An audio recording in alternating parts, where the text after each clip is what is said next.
Man-made বন্যার করাল গ্রাসে আমার রাজ্যবাসী। এই রকম দুঃসহ ঘটনা বাংলায় বিরল।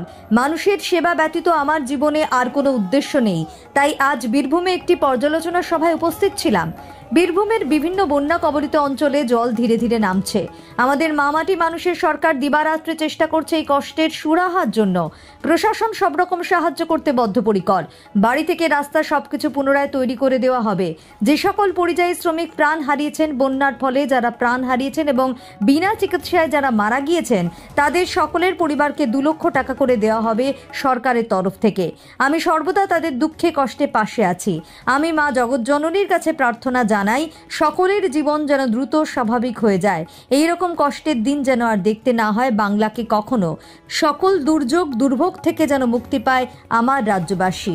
আজ বন্যা কবলিত এলাকায় পরিদর্শন করতে গিয়ে এমনটাই বলেন মুখ্যমন্ত্রী মমতা বন্দ্যোপাধ্যায়। আগামী দিনেও করবো, কিন্তু যতক্ষণ ডিভিসি, আমি শুনেছি ওটা এখন কর্পোরেট হয়ে গেছে, শুধু পাওয়ার বিক্রি করে এবং কিছুদিনের মধ্যেই খদ্দের ঠিক আছে বিক্রিও করে দেবে।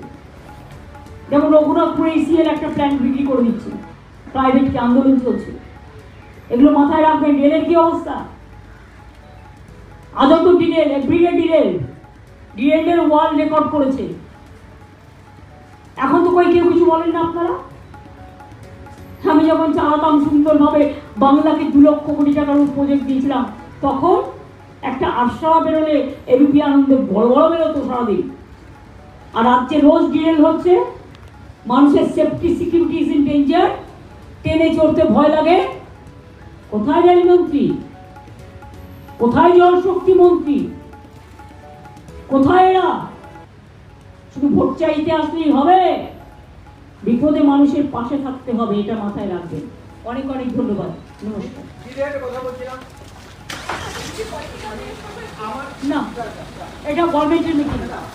আমি আপনাকে অনেকবার বলেছি যে আমার জয়দেব থেকে আপনার কথা মতো চলেছে, মানে এই চলেছে।